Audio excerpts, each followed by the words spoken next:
എന്നെ സുഖേട്ടനെ ആദ്യമായിട്ട് മേക്കപ്പ് ചെയ്തത് പൂജപ്പര രാമു എന്ന് പറയുന്ന രാമുവേട്ടൻ. ഭയങ്കര ഹിന്ദി പ്രാസംഗികമൊന്നുമല്ല, പക്ഷേ എവിടെങ്കിലുമൊക്കെ ചെന്ന് പിടിച്ച് നിൽക്കും ഞാൻ ഹിന്ദി സംസാരിച്ച്. സത്യം പറഞ്ഞാൽ ഇപ്പം പോകുന്ന ഈ വിദേശ പരിപാടികളുണ്ടല്ലോ, ഇതിൻ്റെ തുടക്കം ഞങ്ങളാണ്. ഇപ്പോഴത്തെ ഒരു പുതിയ പരിഷ്കാരം എല്ലാം പാർട്ടി പറയണം. പാർട്ടി വന്ന് ഞങ്ങളോട് പറഞ്ഞിട്ടല്ല എൻ്റെ പൊന്നു സാറുമാരെ ഞങ്ങളൊക്കെ വോട്ട് ചെയ്തത്. ഇദ്ദേഹം കുനിഞ്ഞിരുന്നിങ്ങനെ ഒരു കർച്ചീഫ് ഇങ്ങനെ വെച്ചിട്ട് കരയാൻ തുടങ്ങി. എന്തുവാ നമ്മൾ പറയാതെ ആലോചിച്ചോടെ. പ്ലെയിൻ ടേക്ക് ഓഫ് ചെയ്ത് പൊട്ടിത്തെറിക്ക് പറ്റുമായിരുന്നു. ഞാൻ കാല് തൊട്ട് തൊടണമെന്ന് വിചാരിച്ചത് നമ്മുടെ രാഘവൻ ചേട്ടന്. അവർക്ക് അവരുടെ ജോലി എന്ന് പറഞ്ഞാൽ അത് കഴിഞ്ഞിട്ടുള്ള സംഭവങ്ങളേ ഉള്ളൂ. ഇനി അതിപ്പോൾ ഭാര്യയായാലും അമ്മയായാലും മക്കളായാലും എല്ലാം അതെ.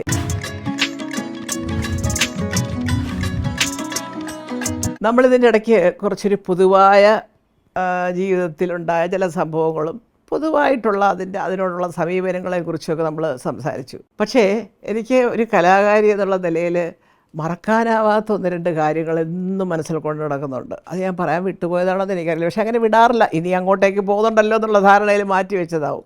ആദ്യമായിട്ട് എൻ്റെ ഈ മുഖത്ത് മേക്കപ്പ് ഇടുന്നത് പൂജപ്പര രാമു എന്ന് പറയുന്ന രാമുവേട്ടനാണ്. നിങ്ങൾക്കറിയാം പൂജപ്പരെ. അദ്ദേഹം എനിക്ക് തോന്നുന്നത് ഈ തിരുവനന്തപുരം നഗരത്തിൽ സ്കൂൾ ഫെസ്റ്റിവലിലൊക്കെ പോകാത്ത ഏതെങ്കിലും സ്കൂളിൽ പോയിട്ടില്ലേ രാമുവേട്ടാന്ന് ചോദിച്ചാൽ ഇല്ല. സകല സ്കൂളും കോളേജുകളിലും അതിൻ്റെ കാര്യവും ഞാൻ പറഞ്ഞുതരാം. അദ്ദേഹത്തിന് വെറും മേക്കപ്പ് മാത്രമല്ല, ഇപ്പോൾ ഒരു ടാബ്ലോ അല്ലെങ്കിൽ ഒരു ഡാൻസ് ഡ്രാമ, അതിലേക്കുള്ള പ്രോപ്പർട്ടീസ്, സ്റ്റേജിൻ്റെ അതിനകത്ത് അറേഞ്ച് ചെയ്ത കാര്യങ്ങൾ, ഇതെല്ലാം അദ്ദേഹത്തിൻ്റെ കയ്യിലുണ്ട്. അപ്പോൾ എന്നെ മാത്രമല്ല സുഖേട്ടനെ, അതാണ് അതിനകത്ത് ഏറ്റവും വലിയ പ്രത്യേകത. എന്നെ സുഖേട്ടനെ ആദ്യമായിട്ട് മേക്കപ്പ് ചെയ്തത് പൂജപ്പര രാമു. അദ്ദേഹത്തിനൊരു ഹിന്ദി വിദ്യാലയം ഉണ്ടായിരുന്നു. ഞാൻ വെറുതെ പറയല്ല, അവിടെ പോയിട്ട് ഞാൻ പ്രാഥമികവും മധ്യമവും രാഷ്ട്രഭാഷ വരെ പഠിച്ചു. പക്ഷേ അവസാനത്തെ പരീക്ഷ എഴുതാൻ പറ്റിയില്ല. അതിൻ്റെ ഒരു മെച്ചം ഇന്ന് എനിക്ക് ഡൽഹിയിലും ബോംബെയിലും ഒക്കെ പോകുമ്പോൾ ഉണ്ട്. ഇല്ലാതൊന്നും പറയാനാകത്തില്ല. ഭയങ്കര ഹിന്ദി പ്രാസംഗികമൊന്നുമല്ല, പക്ഷേ എവിടെങ്കിലുമൊക്കെ ചെന്ന് പിടിച്ച് നിൽക്കും ഞാൻ ഹിന്ദി സംസാരിച്ച്. അതിനുള്ള ധൈര്യവും ഉണ്ട്. ആ ധൈര്യം എനിക്ക് തന്നതും എനിക്ക് ആദ്യമായിട്ടൊരു കലാകാരി എന്നുള്ള രീതിയിൽ എൻ്റെ മുഖത്ത് മേക്കപ്പ് ഇടുന്നതും എൻ്റെ പ്രിയപ്പെട്ട രാമുവേട്ടനാണ്. അദ്ദേഹത്തിൻ്റെ വൈഫ് ജയശ്രീ എല്ലാവരും പൂജപ്പര തന്നെ, ഞങ്ങളുടെ വീടിൻ്റെ അടുത്ത് തന്നെയാണ് അന്ന് അവർ താമസം. പിന്നെ ചേട്ടൻ്റെ മരണവാർത്തയൊക്കെ ഞാൻ ദോഹയിലുള്ളപ്പോഴായിരുന്നു, ഖത്തറിൽ. അപ്പോൾ അത് അപ്പോഴാണ് അറിഞ്ഞത്. ഏതായാലും അതൊരു വലിയ സംഭവമാണ്. അതുപോലെ ഒരു കലാകാരിയെ എന്നുള്ള നിലയിൽ നമുക്കൊരു അംഗീകാരം നൽകി ഒരു വിദേശയാത്രയ്ക്ക് ക്ഷണിക്കുമ്പോൾ നിങ്ങൾക്കില്ല, ഒരു പക്ഷേ മാധ്യമ സുഹൃത്തുക്കൾക്കെല്ലാം അറിയാം, എത്ര പേർക്ക് അറിയാമെന്നറിയില്ല. പണ്ട് നടരാജൻ എന്ന് പറഞ്ഞിട്ട് എനിക്ക് തോന്നുന്നു ചിത്രരമയായിരുന്നു തോന്നുന്നു. അപ്പോൾ അങ്ങനെ ഒരു മാധ്യമ സുഹൃത്തുണ്ടായിരുന്നു ഞങ്ങൾക്കെല്ലാം. അത് മദ്രാസിലെ വാർത്തകളെല്ലാം നാട്ടിലെത്തിക്കുക എന്നുള്ളതാണ് അദ്ദേഹത്തിൻ്റെ പ്രധാന ജോലി. അപ്പോൾ അദ്ദേഹം വഴി ഒരു ഗ്രൂപ്പ് അതിങ്ങനെ അഭിനയിക്കണം, പാടണം, എന്തെങ്കിലും ഒന്ന് രണ്ട് ഡാൻസ് ചെയ്യണം. സത്യം പറഞ്ഞാൽ ഇപ്പം പോകുന്ന ഈ വിദേശ പരിപാടികളുണ്ടല്ലോ, ഇതിൻ്റെ തുടക്കം ഞങ്ങളാണ്. അത് അഭിമാനത്തോടുകൂടി പറയാം. ഫസ്റ്റ് വിദേശ പരിപാടിയാണ് മലയാള സിനിമയിലെ ആരെങ്കിലുമൊക്കെ പോകുന്നത്. അന്ന് പോയവരാരൊക്കെയാണെന്നറിയോ? തിക്കുറിശി സാറ്, ഞാൻ തിക്കുറിശി മാമൻ എന്നാണ് പറയുന്നത്, തിക്കുറിശി സാറ്, രാഘവൻ ചേട്ടൻ, നമ്മുടെ നടൻ രാഘവൻ ചേട്ടന്, ജമിനി ഗണേശനും രാജശ്രീയും, തമിഴിൽ നിന്ന് ശ്രീ ജമിനി ഗണേശൻ, രാജശ്രീ, നമ്മുടെ ഭാര്യ എന്ന് പറയുന്ന ചിത്രത്തിലൊക്കെ സത്യമാഷോടൊക്കെ അഭിനയിച്ച UP ഗ്രേസി എന്നൊരു പേരുണ്ടെന്ന് തോന്നുന്നു അവർക്ക്. അപ്പോൾ രാജശ്രീ, പിന്നെ റാണി ചന്ദ്ര, ഞാൻ, ഇത്രയും പേരാണ് ഇവിടുന്ന് പോകുന്നത്. പിന്നെ അവിടെ ലോക്കലായിട്ട് പാടാനൊക്കെ ഒന്ന് രണ്ട് പേരൊക്കെ ഉണ്ടായിരുന്നു. അത് ഒരിക്കലും മറക്കാൻ പറ്റാത്ത ഒരു സംഭവമായിട്ട് മാറിയത് വിദേശത്ത് പോയി എന്നുള്ളതല്ല. അത് നിങ്ങൾ കേൾക്കണം, ശ്രദ്ധിച്ച് കേൾക്കണം. അങ്ങനെ ഞങ്ങൾക്കെല്ലാം വിസ അടിച്ചു വരുന്നു. എല്ലാം കഴിഞ്ഞിട്ട് ഫൈനൽ റിഹേഴ്സൽ പോകുന്നതിൻ്റെ തലേ ദിവസം വൈകിട്ട് മദ്രാസിൽ ഇതൊരു ഹോട്ടലിൽ അവിടെ ഒരു ഓഡിറ്റോറിയം അവിടെ വെച്ചിരിക്കുകയാണ്, വിത്ത് ഫുൾ എല്ലാ ഓർക്കസ്ട്രയൊക്കെ ആയിട്ടുള്ള റിഹേഴ്സൽ. അപ്പോൾ വൈകിട്ട് നമുക്ക് നേരത്തെ തുടങ്ങാം, ഒരു 4-5 മണിക്ക് തുടങ്ങിയാൽ 7 മണിയാകുമ്പോഴത്തേക്ക് എല്ലാവർക്കും തീർത്ത് വീട്ടിൽ ശരി വരാം എന്നൊക്കെ പറഞ്ഞ് നമ്മളെല്ലാം റെഡി ആയിട്ടിരിക്കുന്നു. അവിടെ ചെന്നു, എൻ്റെ ദൈവമേ, എനിക്കിപ്പോഴും ഓർക്കുമ്പോൾ ഒരു നടുക്കമാണ് അത്. അപ്പോൾ റാണി എന്തോ കാര്യത്തിന് റാണി ചന്ദ്രയും കുടുംബവും കൂടെ ബോംബെക്ക് പോയിരിക്കുക. അന്ന് വൈകിട്ടത്തെ ഫ്ലൈറ്റിൽ ഈ പറയുന്ന പോലെ 6 മണിക്കോ അങ്ങോട്ട് ലാൻഡ് ചെയ്യും ഫ്ലൈറ്റ്. അതിൽ വരും, നേരെ ഇങ്ങോട്ട് വരും റാണി. റിഹേഴ്സൽ കഴിഞ്ഞേ പിന്നെ പോകത്തുള്ളൂ എന്നൊക്കെ പറഞ്ഞ് ഞങ്ങളവിടെ ഇരുന്നപ്പോൾ പെട്ടെന്ന് നടരാജൻ അദ്ദേഹം കയറി വരികയാണ് ഈ സ്ഥലത്തേക്ക്. അപ്പോൾ വന്ന് കുറച്ച് നേരം ഒന്നിങ്ങനെ മിണ്ടാതിരുന്നു. അപ്പോൾ എല്ലാവരും പറയുന്നുണ്ട്, എന്തായാലും നമുക്ക് തുടങ്ങാം, എല്ലാവരും വന്നില്ലേ, ഇപ്പോൾ റാണി വന്നോളുമല്ലോ അല്ലേ എന്ന് പറഞ്ഞപ്പോൾ ഇദ്ദേഹം കുനിഞ്ഞിരുന്നിങ്ങനെ ഒരു കർച്ചീഫ് ഇങ്ങനെ വെച്ചിട്ട് കരയാൻ തുടങ്ങി. അപ്പോൾ ഞങ്ങളൊക്കെ വിചാരിച്ചു, അയ്യോ എന്തുവാ, വീട്ടിലെന്തെങ്കിലും വല്ല ദുഃഖമാണോ, എന്താ ആർക്കും ഒന്നും അറിയില്ല. ഇങ്ങനെ വരുന്നു, 5 മിനിറ്റ് ഇങ്ങനെ മിണ്ടാതിരുന്നു, കുറച്ച് കഴിഞ്ഞ് കറുത്ത് ഇവിടെ. അപ്പോഴാണ് എല്ലാവരും തെക്കുറിശ്ശിമാവൻ ചോദിച്ചു, ഞാൻ ചോദിക്കുന്നു, എല്ലാവരും എന്താ ചോദിച്ചാൽ പറയണം, എൻ്റെ പൊന്ന് ചേട്ടാ ഒരു സംഭവം ഉണ്ടായി, ഇപ്പം ബോംബെയിൽ നിന്ന് മദ്രാസിലേക്ക് ടേക്ക് ഓഫ് ചെയ്ത ഫ്ലൈറ്റ് ക്രാഷായിപ്പോയി. ആ പ്ലെയിൻ ടേക്ക് ഓഫ് ചെയ്ത ഉടനെ ഒരു ക്രാഷായി, അതിലുണ്ടായിരുന്ന മിക്കവരും പോയി. ഇപ്പോൾ വന്നിരിക്കുന്ന ഇൻഫർമേഷനിൽ മരിച്ചവരിൽ റാണിയുടെ കുടുംബങ്ങൾ, എനിക്ക് സഹോദരിയോ അമ്മയോ ആരൊക്കെ ഉണ്ടായിരുന്നു, അവരെല്ലാവരും. എന്തുവാ നമ്മൾ പറയുന്നത് ആലോചിച്ചുകൂടാ. മറ്റന്നാൾ, അതായത് അതിൻ്റെ 3-ാം ദിവസം അമേരിക്കയിലേക്ക് യാത്രയാവുകയാണ് വൈകിട്ട്. റാണിയാണ് അതിലൊരു പ്രധാന നായിക. അപ്പോൾ അതൊന്നുമല്ല കാര്യം, അങ്ങനെ ഒരാൾ ഇന്ന് വൈകിട്ട് മരിച്ചുപോയി എന്നൊക്കെ പറയുമ്പോൾ എങ്ങനെ മരിച്ചു, ഇതൊന്നും കേൾക്കാൻ ആർക്കും അവിടെ അയ്യോ എല്ലാവരും കൂടെ ഒരു കൂട്ടക്കരച്ചിലെന്നുള്ളതല്ലാതെ വേറെ ഒന്നും പിന്നെ നമുക്കറിയില്ല. എന്താണ് ചെയ്യേണ്ടത്, എന്താണ് പറയേണ്ടത് ഒന്നും അറിയത്തില്ല. അന്നൊക്കെ ആ ഫ്ലൈറ്റ് ഇപ്പോൾ അത് ഉപയോഗിക്കുന്നില്ല കേട്ടോ, ആ ഫ്ലൈറ്റ് ഇപ്പോൾ ഇല്ലയെന്നാണ് എൻ്റെ ഒരു അറിവ്. ഏതായാലും പിന്നെ ആ പ്ലെയിനിൽ കയറിയ 90% ആൾക്കാരും പ്ലെയിൻ ടേക്ക് ഓഫ് ചെയ്ത് പൊട്ടിത്തെറിക്ക് പറ്റുമായിരുന്നു. മരിച്ചു, റാണിയും കുടുംബാംഗങ്ങളും പോയി. അങ്ങനെ നമ്മുടെ പ്രിയപ്പെട്ട റാണിയെ നഷ്ടപ്പെടുന്നത് ഈ യാത്രയുടെ 2 ദിവസത്തേക്ക് മുമ്പാണ്.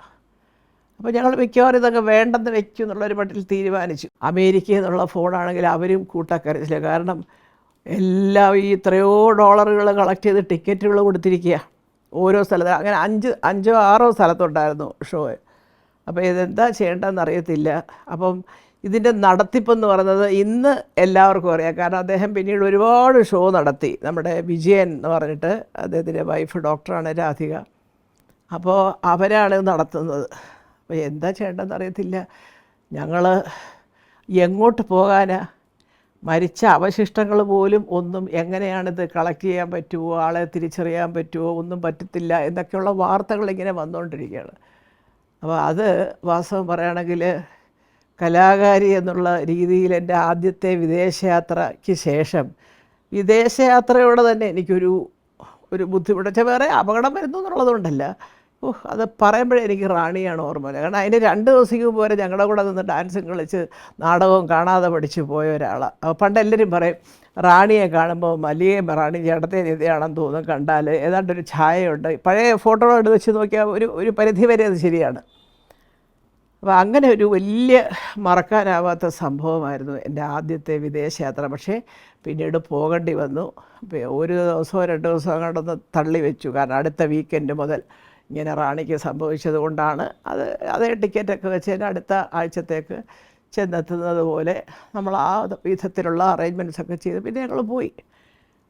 പിന്നെ പോയി കഴിഞ്ഞതിന് ശേഷം ഈ ദുഃഖങ്ങളെല്ലാം അവിടെ ഉണ്ട്.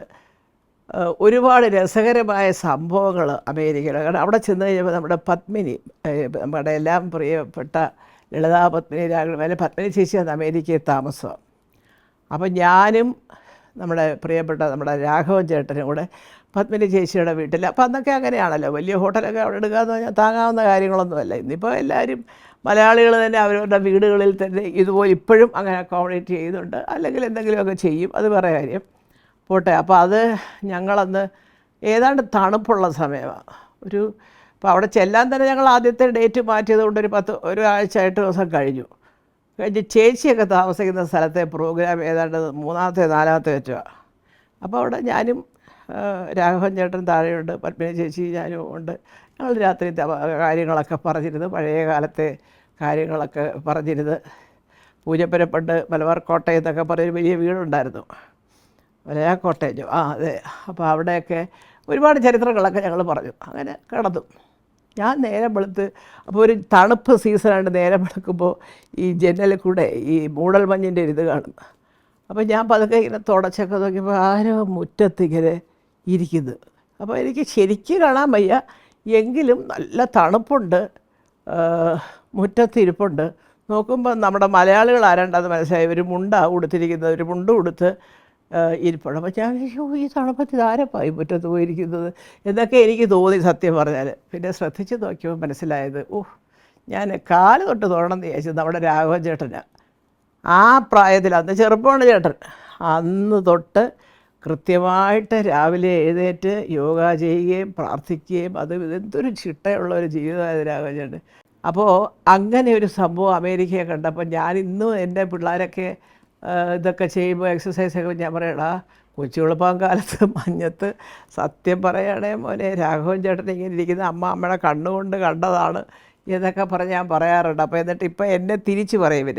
ഞാൻ ചിലപ്പോൾ രാത്രി 2 മണിക്കൊക്കെ ഷൂട്ടിങ് കഴിഞ്ഞ് വന്ന് കിടക്കുമ്പോൾ ഞാൻ പറയാം, രാവിലെ കിടന്നുറങ്ങും മോനെ, നാളെ പോകണ്ട ജിമ്മിൽ ആകണ്ട.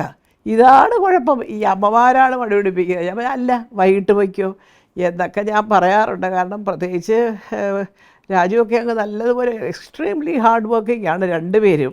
അവർക്ക് അവരുടെ ജോലി എന്ന് പറഞ്ഞാൽ അത് കഴിഞ്ഞിട്ടുള്ള സംഭവങ്ങളേ ഉള്ളൂ. ഇനി അതിപ്പോൾ ഭാര്യയായാലും അമ്മയായാലും മക്കളായാലും എല്ലാതെ 24 മണിക്കൂറും ഇങ്ങനെ അതിലേക്ക് അങ്ങ് ഇറങ്ങി ചെല്ലുന്ന രണ്ടുപേരും. അതെന്തായിരുന്നു, അത് സ്ക്രിപ്റ്റ് വായിച്ച് നോക്കി അതെന്താണ് ഏതാണ് വേഷമൊക്കെ. അതിപ്പോൾ എല്ലാവരും അങ്ങനെ തന്നെ ആയിരിക്കും, ഒരു വിധപ്പെട്ട നടന്മാരെല്ലാം. പക്ഷേ നമുക്ക് നമ്മുടെ കുഞ്ഞുങ്ങൾ ഉറക്കം പോലും വേണ്ടെന്ന് വെച്ച് രാത്രി 1:30-2 മണിക്ക് വന്നിട്ട് പിന്നെ ഒരു 4:30 മണി വരെ ഇരുന്നിട്ട് ഇതിൻ്റെ ഡിസ്കഷനൊക്കെ പറഞ്ഞ് നമുക്ക് കാണുമ്പോൾ നമ്മുടെയൊക്കെ കാലത്ത് അങ്ങനെ ഒന്നും ഇല്ലാതിരുന്നു. കാരണം അന്ന് സ്ക്രിപ്റ്റ് നേരത്തെ ഇങ്ങോട്ട് കൊണ്ടുപോവാ, ഞാനത് വായിക്കട്ടെ എന്നൊന്നും പറയാനുള്ള ധൈര്യം ഉണ്ടായിരുന്നു. ചിലപ്പോൾ തരുമായിരുന്നിരിക്കാം. കാരണം ഞങ്ങളൊക്കെ അഭിനയിക്കുമ്പോൾ നിർമ്മാതാക്കളെന്നൊക്കെ പറയുന്നത് വളരെ സീനിയേഴ്സാണ്. Manjilas Joseph sir, Jayamarathi productions T Vasavan sir, പിന്നെ RS പ്രഭു സാറ്, ഈ പറഞ്ഞ പോലെ വിൻസെൻ്റ് മാഷിൻ്റെ അതുമായിട്ട് ബന്ധപ്പെട്ട പ്രൊഡക്ഷനുകൾ. അപ്പോൾ അങ്ങനെ ഞങ്ങൾക്ക് അവരോടൊക്കെ അത്രയും സീനിയേഴ്സ്. വിൻസെൻ്റ് മാഷൊക്കെ തെലുങ്കും കന്നഡവും ഒക്കെ ചെയ്യുന്ന വലിയ ക്യാമറാമാനായിരുന്നല്ലോ. അപ്പോൾ നമുക്കൊക്കെ ഒരു ഭയമുണ്ട്, ഒരു പരിധിക്കപ്പുറം. സാറേ അതെങ്ങനെ ഇതിങ്ങനെയാണെന്നൊക്കെ ചോദിക്കാനായിട്ട്. ഇന്നിപ്പോൾ എല്ലാവരും തമ്മിൽ ഒരു സുഹൃത്ത് ബന്ധം വെച്ച് പുലർത്തുന്നത് പോലെ അങ്ങോട്ടും ഇങ്ങോട്ടും കാര്യങ്ങൾ ചർച്ച ചെയ്യുക, ആ ഒരു പിന്നെ രീതിയാണ് ഇന്ന്. ഏതായാലും പക്ഷേ അതിന് പകരം വേറൊരു കാര്യം ഇത് നഷ്ടപ്പെട്ടു കേട്ടോ. അതിനകത്ത് എനിക്കൊരു സങ്കടമുണ്ട്. കാരണം പണ്ട് ഒരു വലിയ ഫ്രണ്ട്ലിയാണ്. ഒരു സെറ്റിൽ നമ്മളിപ്പോൾ ഒരു ഔട്ട്ഡോർ പോകാതിരിക്കട്ടെ, ഞങ്ങൾ മദ്രാസിൽ വെച്ച് ഔട്ട്ഡോർ പോകുന്ന സ്ഥലങ്ങളെന്ന് പറയാനായിട്ട് സേലം, ഏർക്കാട്, ഊട്ടി, പിന്നെ പളനി, ഇങ്ങനെയൊക്കെയുള്ള സ്ഥലങ്ങളാണ് പോകുന്നത്. അപ്പോൾ അങ്ങനെയൊക്കെയുള്ള സ്ഥലത്തൊക്കെ ചെന്നിട്ട് നമ്മളൊരു ഒരാഴ്ചയോ 10 ദിവസം താമസിച്ചിട്ട് തിരിച്ച് ഷൂട്ടിംഗ് പാക്കപ്പായി പോകുമ്പോൾ എന്തോ ഒരു വിഷമമാണ്. ഇല്ല കുടുംബത്തിലൊക്കെ ചെന്ന് സ്വന്തക്കാരെയൊക്കെ കണ്ട് ചെന്നാൽ പിന്നെ ഞങ്ങൾ ഇറങ്ങട്ടെ എന്ന് ചോദിച്ചു പോകുന്ന പോലെ. കാരണം അത്രയും ഒരു സ്നേഹബന്ധം ഉണ്ടായിരുന്നു. കാരണം ആർക്കും രഹസ്യങ്ങളില്ല, അവരറിയണ്ട ഇവരറിയണ്ട. ഒരു പടമൊക്കെ നമുക്ക് വന്നാൽ നമ്മളോടുള്ള എല്ലാവരും അതൊരു മാസത്തിന് മുമ്പ് എന്നെ ഇങ്ങനെ പടത്തിന് വിളിച്ചിട്ടുണ്ട്. ഇന്നിപ്പോൾ പറയത്തില്ല, പറഞ്ഞാണെ ആ വേഷം ഇവർ കൊണ്ടുപോകുന്നുള്ള ഒരു ഭയം. അത് ഈ കാലാനുസൃതമായ മാറ്റങ്ങളായിരിക്കാം. മനുഷ്യൻ്റെ മനസ്സും അങ്ങനെ തന്നെയാണല്ലോ. ഇപ്പോഴത്തെ ചിന്തകളും ഇപ്പോഴത്തെ ചിന്താധാരകളും ഒക്കെ വേറെ രീതിയിലാണ്. അപ്പോൾ അതുകൊണ്ട് അതൊന്നും ഒരു കുറ്റമായിട്ടൊന്നും പറയാനൊക്കെ. പിന്നെ അതുപോലെ ജോലിയുണ്ട്. കാരണം ഈ തൊഴിൽപരമായിട്ട് നോക്കുമ്പോൾ പഴയ രീതിയല്ല. അന്ന് ഞാൻ പലയിടത്തും പറഞ്ഞിട്ടുണ്ട്, നേരിട്ട് സൗണ്ട് ഡബ് ചെയ്ത് ഇപ്പം പോയി ഡബ് ചെയ്യാം. അന്നൊക്കെ പല സ്റ്റുഡിയോയിലും വാഹിനിയിലൊക്കെ നമ്മൾ പറയുന്നത്, സെറ്റിൽ പറയുന്നത് അങ്ങനെ തന്നെ റെക്കോർഡ് ചെയ്യുക, അപ്പുറത്ത് സൗണ്ട് എഞ്ചിനീയർ ഇരുന്നിട്ട്. അപ്പോൾ അന്ന് ഡയലോഗ് മുഴുവൻ കാണാതെ പഠിക്കണം, കുറച്ച് ശബ്ദം കൂട്ടി പറയണം, ഇങ്ങനെയൊക്കെ ഒരുപാട് ഇതുണ്ടായിരുന്നു. ഇപ്പം അത് പോയിട്ട് അഭിനയിക്കുന്നവർക്കും അത് ഒരുപാട് കാര്യങ്ങളുണ്ട്. അവരുടെ ക്യാമറ ഒരുപാട് അഡ്വാൻസ് ക്യാമറാസൊക്കെ വന്നു. പിന്നെ ഡബ്ബിങ് ആയാലും ശരി, അതായാലും ശരി, ഇതായാലും ശരി എന്ന് വേണ്ട, മൊത്തത്തിൽ സാങ്കേതികമായിട്ട് ഈ ഇൻഡസ്ട്രി വളരും തോറും ചില ജോലികൾ എളുപ്പവും ചില ജോലികൾ ദുഷ്കരമാകുകയും ചെയ്യുന്നുണ്ട്. അപ്പോൾ അങ്ങനെയൊക്കെയുള്ള ഒരുപാട് കാര്യങ്ങളുണ്ട്. അത് സിനിമാ ഫീൽഡിലുള്ളവർക്കറിയാം. ഈ കഥ പറയുന്ന ഞാനതൊക്കെ കിടന്ന് വിശദീകരിച്ചിട്ട് കാര്യമൊന്നുമില്ല. പക്ഷേ എങ്കിലും ഇനിയും എനിക്ക് രസകരമായ കാര്യങ്ങൾ കുറച്ചൊക്കെ പറയാനുള്ളത് നമ്മൾ ഇടയ്ക്ക് വിട്ടു വെച്ചിട്ടിരിക്കുന്നതൊക്കെ നമ്മുടെ കോളേജിലെ കാര്യങ്ങൾ. തിരുവനന്തപുരം വിമൻസ് കോളേജിലാണ് ഞാൻ പഠിച്ചത്, അതൊക്കെ പിന്നെ പറയാം. ഏതായാലും അവിടെയാണ് ഒരു പക്ഷേ അറിവായതിന് ശേഷം ഒരു കോളേജ് കുമാരി എന്നൊക്കെ പറയുമ്പോൾ അറിയാമല്ലോ, കോളേജിൽ പഠിക്കുന്ന പിള്ളേരാകുമ്പോൾ കുറേ കൂടെ കാര്യങ്ങൾ പുറത്തുള്ളതും അകത്തുള്ളതും ഒക്കെ നമ്മൾ ചിന്തിക്കുകയും കാണുകയും അതിനെക്കുറിച്ച് വിലയിരുത്തലുകൾ നടത്തുകയും ഒക്കെ നമ്മൾ ചെയ്യാറുണ്ട്. അപ്പോൾ ഒരു പക്ഷേ ഒത്തിരി കുറച്ചുകൂടി ഇതൊക്കെ എനിക്ക് ഇഷ്ടപ്പെട്ട ഒരു എന്താ പറയുക അറ്റ്മോസ്ഫിയറുടെ ഒരു അന്തരീക്ഷവും ഒരു ഇഷ്ടപ്പെട്ട സുഹൃത്തുക്കളും ഒക്കെ പലയിടത്തു നിന്നുള്ളവർ, പല സ്ഥലത്തു നിന്ന് വന്നവരൊക്കെ വിമൻസ് കോളേജിൽ വന്ന് ചേർന്നിട്ടൊക്കെ ഉണ്ട്. അങ്ങനെ കുറച്ച് കാര്യങ്ങൾ അവിടെ വിട്ട് നമ്മൾ വെച്ചിട്ടുണ്ട്. ഏതായാലും കഥ ഇങ്ങനെ കുറച്ചും കൂടി പോട്ടെ, കാരണം എൻ്റെ കഥയിൽ വരുമ്പോഴത്തേക്കും ചില ഭാഗങ്ങൾക്ക് ഇനിയും ചില ഊന്നലും കാര്യങ്ങളും ഒക്കെ കൊടുക്കണം, അതും ചെയ്യണം, നിങ്ങൾക്ക് രസകരമായിരിക്കണം. പക്ഷേ എല്ലാ രസങ്ങളും ഉൾക്കൊണ്ടുകൊണ്ട് നിങ്ങൾ ഈ കഥ കേൾക്കുമ്പോൾ രസമല്ലാത്ത കാര്യങ്ങൾ ഞാൻ വളരെ ഒരു പ്രാധാന്യം കൊടുത്ത് പറഞ്ഞിട്ടില്ലെങ്കിലും ഇടയ്ക്കിടയ്ക്ക് ഞാൻ പറഞ്ഞിട്ടുണ്ട്, അല്ലേ? ഇതിലും ഞാൻ അവസാനം നിങ്ങളോട് പറയുന്നത്, നമ്മളൊന്നും തോറ്റോടരുത്. എന്താ നമ്മളെക്കുറിച്ച് പറഞ്ഞത്? ഇവിടെ ഭയങ്കര പ്രസംഗങ്ങളും ഡിബേറ്റുകളും പെണ്ണുങ്ങളുടെ വിമൻസ് എംപവർമെൻറ്റ്, സ്ത്രീ ശാക്തീകരണം, പിന്നെ എന്താണ് പെണ്ണുങ്ങൾ അവലയാണ്, മറ്റേയാണ്, മറിച്ചാണ്. ഇതൊക്കെ ആരെ കേൾപ്പിക്കാനാ? ഒരു രാഷ്ട്രീയത്തിലൊരു സ്ത്രീ വന്ന് ഒരു ഏതെങ്കിലും ഒരു സ്ഥലത്ത് നിന്ന് മത്സരിക്കാൻ തീരുമാനിച്ചു എന്നിരിക്കട്ടെ, 20 കാൻഡിഡേറ്റ്സ് ഉള്ളിടത്ത് എത്ര പെണ്ണുങ്ങൾ കാണും പറയൂ? അപ്പോൾ ഇതൊക്കെ പറഞ്ഞാൽ വലിയ ചേച്ചി വിവാദം പറഞ്ഞു എന്നാവും. അപ്പോൾ അതുകൊണ്ട് ഞാൻ മത്സരിക്കുന്നവരുടെ കാര്യം പറയണം കേട്ടോ, ഞാനല്ല. അപ്പോൾ അതുകൊണ്ട് ഞാൻ പറയാൻ കാര്യം വെച്ചാൽ, സ്വാഭാവികമായിട്ടും പെണ്ണുങ്ങൾക്ക് അവർ അർഹിക്കുന്ന സ്ഥാനത്ത്, എല്ലാവർക്കും അല്ല, അതിന് കഴിവുള്ളവരും സാഹിത്യപരമായിട്ട് സംസാരിക്കാൻ അറിയാവുന്നവരും ലോകം കണ്ടവരും വിദ്യാഭ്യാസം, ഒന്നാമത്തെ കാര്യം അതാണ്. കാരണം ഇതുപോലെയൊക്കെയുള്ള വലിയ വലിയ അധികാര സ്ഥാനങ്ങളിൽ ഇരിക്കുന്നവർ ഇംഗ്ലീഷ് അങ്ങ് കടുവറക്കണമെന്നല്ല പറയുന്നത്, പക്ഷേ എവിടെ പോയാലും നമ്മുടെ നാടിൻ്റെ ഒരു യശസ്സും അന്തസ്സും 100% സാക്ഷരത എന്നൊക്കെ പറയുന്നത് ചുമ്മാതല്ല എന്ന് പറയിപ്പിക്കുന്ന രീതിയിലുള്ള പ്രവർത്തനമായിരിക്കണം ആരുടേത്. വളരെ മാന്യമായിട്ടും, അത് ഇന്ന പാർട്ടിയാണോ, ചെറുപ്പത്തിൽ ഏത് പാർട്ടിയായിരുന്നു, ഏത് കൂടെ വളർന്നു വന്നു, ഒന്നും നോക്കാതെ എന്നെ തിരഞ്ഞെടുത്ത ഈ നാട്ടിലെ ഒരു ജനങ്ങളുടെ പ്രതിനിധിയാണ് ഞാൻ. അപ്പോൾ എനിക്ക് പാർട്ടിയും ജാതിയും മതവും ഒന്നും നോക്കാതെ ധാർമ്മികമായ ചില കടപ്പാടുകൾ ഈ നാട്ടിലെ ജനത്തിനോടുണ്ട് എന്ന് വിശ്വസിച്ച് പ്രവർത്തിക്കുന്നവരാണ് യഥാർത്ഥ ഭരണാധികാരികൾ. യഥാർത്ഥ ഭരണാധികാരികളെന്ന് പറഞ്ഞാൽ ഞാൻ രാഷ്ട്രീയം വെച്ചിട്ടല്ല കേട്ടോ. ഞാൻ ഈ കേരളം കണ്ടിട്ടുള്ള വളരെ പ്രഗത്ഭരും പ്രശസ്തരും ഒരു അധികാരം എങ്ങനെ വിനിയോഗിക്കണം എന്നറിയാവുന്ന എത്രയോ നേതാക്കന്മാർ, അല്ലേ? സഖാവ് EMS മുതൽ നമ്മൾ പറയുകയാണെങ്കിൽ നമ്മൾ ഇഷ്ടപ്പെടുന്ന ഒരുപാട് പേര്, അച്യുതമേനോൻ സാറ്, ശ്രീ K കരുണാകരൻ, പിന്നെ ഇപ്പോൾ ഭരിക്കുന്നവർ, ഇവരിലൊക്കെ രാഷ്ട്രീയം മാത്രമല്ല, അവരുടെയൊക്കെ മനസ്സിൽ നല്ല നല്ല ആശയങ്ങൾ കൊണ്ടുവരണമെന്നും നാടിന് വേണ്ടി എന്തെങ്കിലുമൊക്കെ ചെയ്യണമെന്നുണ്ട്. പക്ഷേ പ്രശ്നം അവിടെയൊന്നുമല്ല. ഇപ്പോഴത്തെ ഒരു പുതിയ പരിഷ്കാരം എല്ലാം പാർട്ടി പറയണം. പാർട്ടി വന്ന് ഞങ്ങളോട് പറഞ്ഞിട്ടല്ല എൻ്റെ പൊന്നു സാറുമാരെ ഞങ്ങളൊക്കെ വോട്ട് ചെയ്തത്, ഞങ്ങളൊക്കെ നിങ്ങളെ വ്യക്തിപരമായിട്ട് നോക്കിയിട്ട് വോട്ട് ചെയ്തവരാ. സത്യം പറയാം, ഞാൻ പണ്ട് എൻ്റെ അച്ഛൻ ഒരു പഴയ കോൺഗ്രസ്സുകാരനാണ്. എനിക്കെനക്കാരവർ ഭരിക്കുന്നിടം വരെ ഖദറുമൊക്കെ ഇട്ട് നടന്ന് ഗാന്ധിയെ വെടിവെച്ച് കൊന്ന ദിവസം ഭക്ഷണം കഴിക്കാതെ കിടന്നുമൊക്കെ വന്ന കോൺഗ്രസ് കുടുംബമായിരുന്നു. അത് കഴിഞ്ഞ് എൻ്റെ അച്ഛന് വരെ അഭിപ്രായങ്ങൾ മാറി തുടങ്ങി. അത് കഴിഞ്ഞ് വീണ്ടും ഇതായി ഇന്ദിരാഗാന്ധി എന്നപ്പോൾ എൻ്റെ അമ്മയ്ക്ക് ഭയങ്കര സ്നേഹം. അപ്പോൾ ഇതൊക്കെ സ്വാഭാവികമായിട്ടും മനുഷ്യർക്ക് ഉണ്ടാകുന്ന ചില മാറ്റങ്ങളാണ്. അപ്പോൾ അതുകൊണ്ട് ഞാൻ പറയുന്നത്, ഞങ്ങളെപ്പോലെയുള്ള സാധാരണക്കാർ വ്യക്തികളെ നോക്കി ചില സമയത്ത് വോട്ട് ചെയ്യാറുണ്ട്. ഇന്നാരാണ്, അതാണ് PK വാസുദേവൻ സാർക്കൊക്കെ ഞാൻ വോട്ട് ചെയ്തിട്ടുള്ളത്. സത്യം പറഞ്ഞാൽ അങ്ങനെയാണ്. പിന്നെ സഖാവ് EK നായനാരുടെ കാര്യം ഞാൻ പറയണ്ടല്ലോ, ആരായാലും എവിടെ നിന്നാലും ശരി, അവിടെ ഒരു വോട്ടുണ്ടായി അവിടെ പോയി ചെയ്യാൻ പോലും, കാരണം അദ്ദേഹമൊക്കെ ജനവുമായിട്ട് അത്ര ഇഴുകിച്ചേർന്ന് ഒരു ഇടപെടുന്ന ആൾക്കാരാണ്, അല്ലേ? അദ്ദേഹത്തിൻ്റെ ഈ ഫോണിൽ കൂടെയുള്ള ചില ഒരു പരിപാടിയൊക്കെ ഉണ്ട്, അതിന് ഞാൻ തന്നെ അത് കേട്ടിട്ട് ഞാനതൊരു പലപ്പോഴും പറയാറുണ്ട്, ഏതെങ്കിലും ഒരു നല്ല ചലച്ചിത്രത്തിൽ ഒരു സീനാക്കാവുന്നതാണ്. കാസർഗോഡ് ഞങ്ങളിവിടെ കറണ്ടിന് പ്രശ്നം, കാസർഗോഡ് കറണ്ടില്ലേടോ എന്നൊക്കെ പറഞ്ഞ് അദ്ദേഹത്തിൻ്റെ ചോദ്യം കേട്ടാലേ, ഒരു മുഖ്യമന്ത്രി ഇരുന്ന് ഒരു നാട്ടിലെ ജനത്തിൻ്റെ അല്ലെങ്കിൽ ഒരാളിനോട് സംസാരിക്കുകയാണെന്ന് നമുക്ക് തോന്നത്തില്ല. അപ്പോൾ അദ്ദേഹത്തിനല്ല അതിൻ്റെ സുഖം, കേൾക്കുന്നവൻ്റെ ഒരു മാനസികാവസ്ഥ ആലോചിച്ച് നോക്കൂ. ദൈവമേ, ഞാനിന്ന് സംസാരിച്ചത് കേരളത്തിലെ മുഖ്യമന്ത്രിയോടാണ്.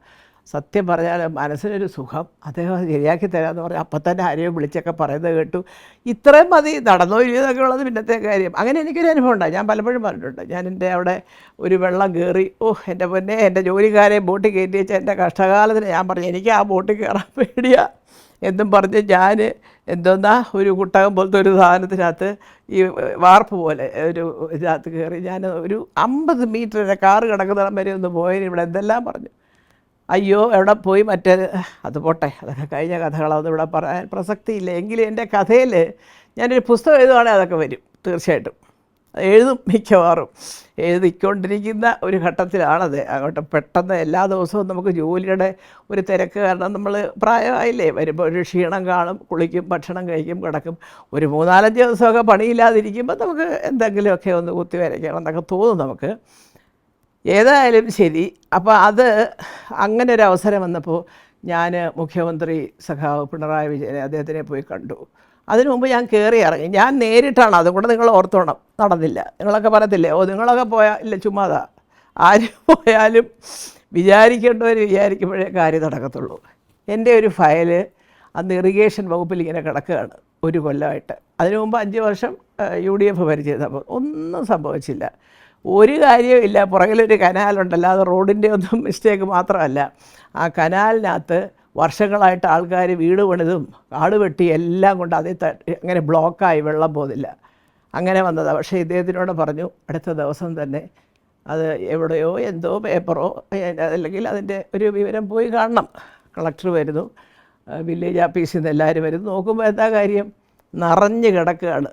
മുകളിൽ നിന്ന് PTP ഏരിയയിൽ നിന്ന് വരുന്ന കെട്ടിടം പണി ചെയ്ത സാധനങ്ങൾ വരെയുണ്ട്. പഴയ കട്ട്ല എന്തൊക്കെയോ ഉണ്ട്. പിന്നെ അതെല്ലാം കൊണ്ടുവന്ന് ക്ലീൻ ചെയ്തൊക്കെ കഴിഞ്ഞപ്പോൾ ഇപ്പോൾ വെള്ളത്തിൻ്റെ പ്രശ്നം. അത് കഴിഞ്ഞ് റോഡ് ശരിയായപ്പോൾ പണ്ട് ഒരു ചീത്തപ്പേരുണ്ടായിരുന്നു, ചുമ്മാതെ അവിടെ വെള്ളം അതൊക്കെ. ഇപ്പം കഴിഞ്ഞ 2-2.5 വർഷമായിട്ട് ഒരു പ്രശ്നവുമില്ല, അസുഖമായിട്ട് അവിടെ ഇരിക്കുന്നു. ഈ പറഞ്ഞതുപോലെ വെള്ളത്തിൻ്റെ പ്രശ്നമില്ല. പക്ഷേ എങ്കിലും ആ കനാലിൽ കുറച്ച് പണിയുണ്ട്. അത് ഞാൻ ഒരു അപേക്ഷ പോലെ കൊടുത്തിട്ടുണ്ട്. മുഖ്യമന്ത്രിക്ക് നേരിട്ട് കൊടുത്തെങ്കിൽ അതും പെട്ടെന്ന് നടന്നേനെ. ഇതിപ്പം നഗരസഭ വഴി പോയി, അതുകൊണ്ട് കാര്യതായ ഡിലേ വരുമായിരിക്കും, അറിയില്ല. അപ്പം ഞാനിതൊക്കെ പറയാൻ കാര്യം, സിനിമയായാലും രാഷ്ട്രീയമായാലും സാധാരണക്കാരുമായിട്ട് ചേർന്ന് നിൽക്കുന്നവർക്ക് ഒരു സ്ഥാനമുണ്ട്. അവിടെ മതവും രാഷ്ട്രീയവും ഒന്നും പ്രശ്നമല്ല. ഞാനങ്ങനെ നോക്കാറില്ല. എൻ്റെ അടുത്ത് സഹായം ചോദിച്ച് പലരും വരാറുണ്ട്. ഏത് മതമാണ് അല്ലെങ്കിൽ എന്ത് പാർട്ടിയാണ് ഞാൻ ചോദിക്കാറില്ലല്ലോ. അപ്പോൾ പിന്നെ ഇതിനെ ഈ പാർട്ടിക്കാർ കൊച്ചിലേ പോലെ നമ്മുടെ പാർട്ടിയിലുള്ളവരെ രക്ഷപ്പെടുത്താവൂന്ന് പറയേണ്ട കാര്യം എന്താ? അവരുടെ വോട്ട് മാത്രം മതിയോ? പോരല്ലോ. അത് ഈ പാർട്ടി അണികളും നിങ്ങൾ ചിന്തിക്കണം. നേതാക്കന്മാർക്കുള്ള ആ വിശാല മനസ്സിൽ നിങ്ങളായിട്ട് ഇല്ലാതാക്കരുത്. അതാണ് ഞാൻ പറഞ്ഞു വരുന്ന കാര്യം. ഇനിയുണ്ട് കഥ ബാക്കി.